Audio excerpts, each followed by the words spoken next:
Why would you buy a house when you can buy Bitcoin instead?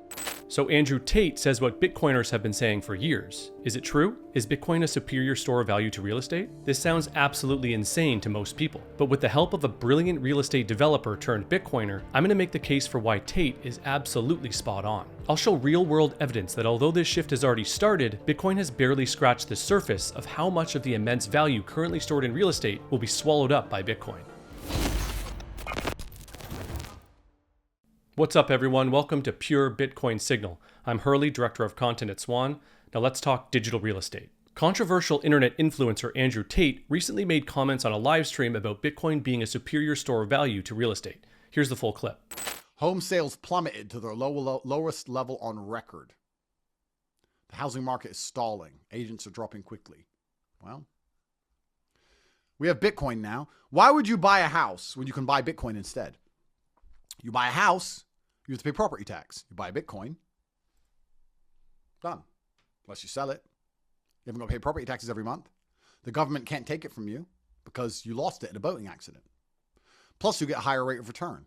Plus, you're geographically free. Plus, you can liquidate it instantly without waiting years to sell it on the market.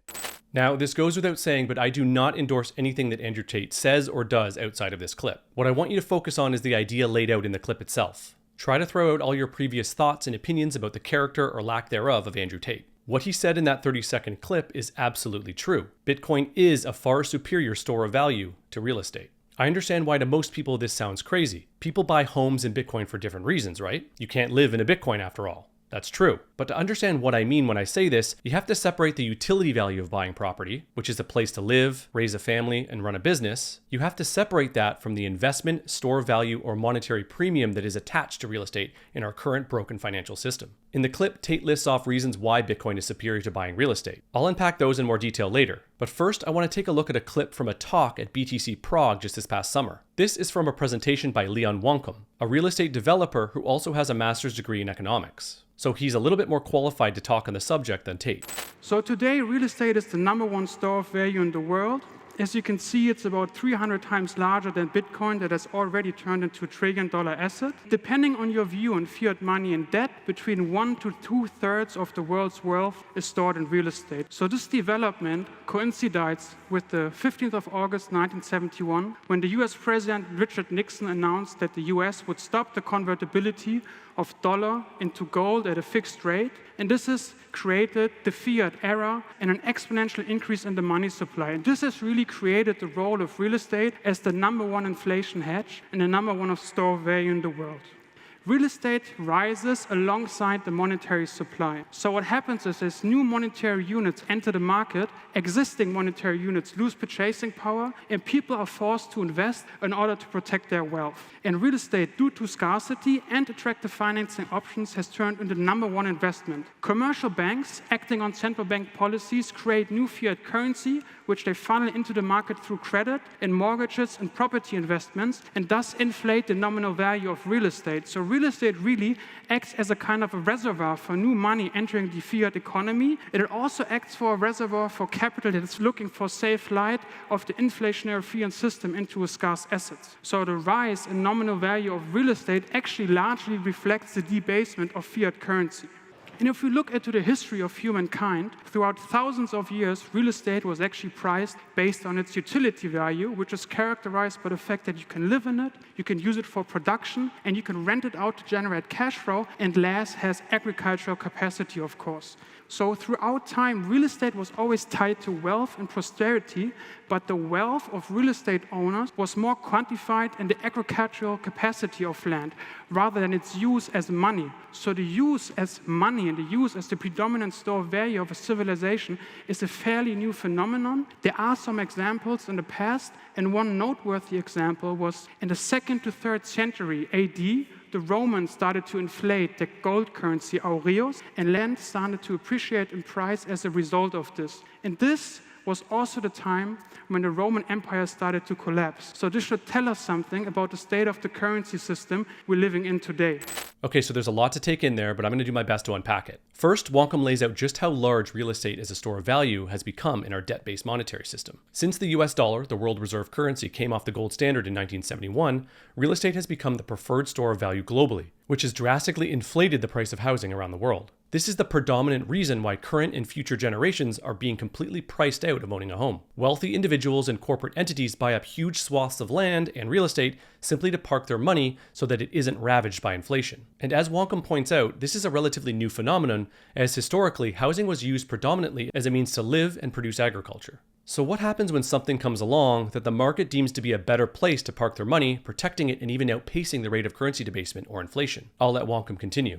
But if we look at the characteristics of real estate and Bitcoin, it becomes very obvious that Bitcoin is the superior store of value. First of all, and this is very important, is the first absolute scarce asset in the universe. Absolute scarcity is not relevant if there's no demand, right? I can create an art piece, and if nobody wants to buy it, it's absolutely scarce, but there's no demand. But with Bitcoin, there is demand because of its excellent monetary properties. And it's also cheaper to maintain, it's relatively cheap to store, and it's highly liquid, mobile, indivisible, which is very important in the world of increasing conflict.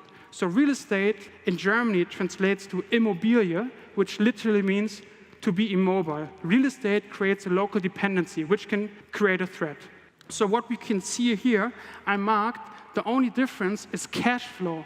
But the cash flow of real estate does not prove that it's a good store of value. It just shows its property as a reservoir for new money that enters the fiat economy.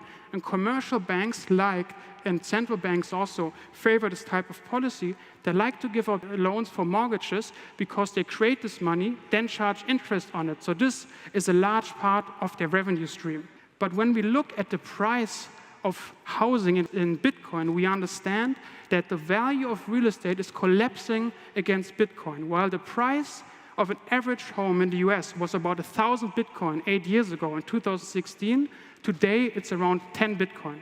So we need to change our unit of account. There's a new unit of account, and it's Bitcoin, and it's repricing the world. I believe as an actual store of value, Bitcoin will drain the monetary premium that sits in real estate. It will flow on Bitcoin over time, and real estate will collapse to its utility value. So that's something that is a far superior store of value came along in 2009, and it's called Bitcoin. Now, Wonkum blew through the reasons why Bitcoin is superior to real estate, so let me unpack them in more detail. 1. Scarcity. Bitcoin's supply is totally fixed at 21 million, guaranteeing that no more can ever be produced. Real estate, while limited in certain areas, can still be developed and increased by building vertically, reclaiming land, or through other means.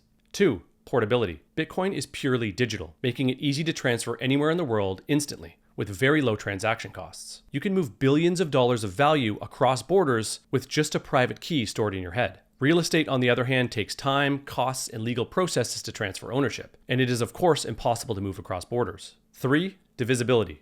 Bitcoin can be divided down to 100 millionth of a single Bitcoin, or a Satoshi, allowing for fractional ownership that can fit any investment size. Real estate, while theoretically divisible through fractional ownership models, requires complex and legal financial arrangements to achieve this, and it can't be easily partitioned without reducing its value. 4. Liquidity. Bitcoin is highly liquid and can be traded 24/7 on global exchanges. In contrast, real estate is notoriously illiquid, with transactions taking weeks or months, and large fees often involved. In volatile or distressed markets, real estate liquidity can dry up completely, while Bitcoin markets remain active. 5. Resistance to censorship and seizure. Bitcoin, being digital and encrypted, can be secured in ways that make it nearly impossible to confiscate if properly managed. Real estate is vulnerable to seizure through government actions like eminent domain, legal disputes, or even environmental regulations.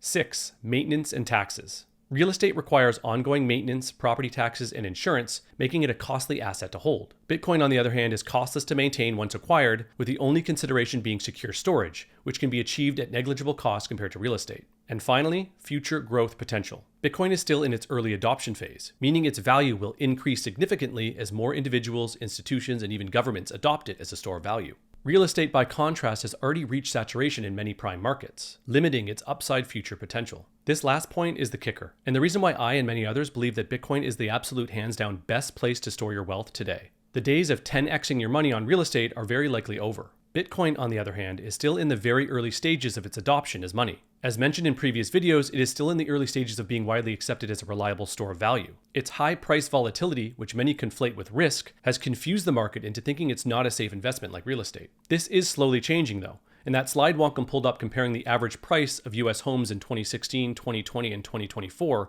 is really striking. It shows that while real estate prices are inflating massively, Bitcoin's appreciation is by far outpacing it. So much so that when you change your unit of account from US dollars to Bitcoin, real estate is getting increasingly cheaper at an alarming rate. So yes, in my opinion, Bitcoin is far superior to real estate for fulfilling what is supposed to be the primary function of money, storing value over time. While this process has already started, I don't believe we will really see Bitcoin suck value out of real estate for another 5 to 10 years. This cycle is about solidifying Bitcoin as a store of value on par with or superior with gold. Once the deflationary effects of Bitcoin on real estate becomes more apparent and the trend is harder to ignore, I believe we will start to see it happen at a much quicker pace. If you want to learn more, I highly recommend you check out Leon Wonkum's entire presentation.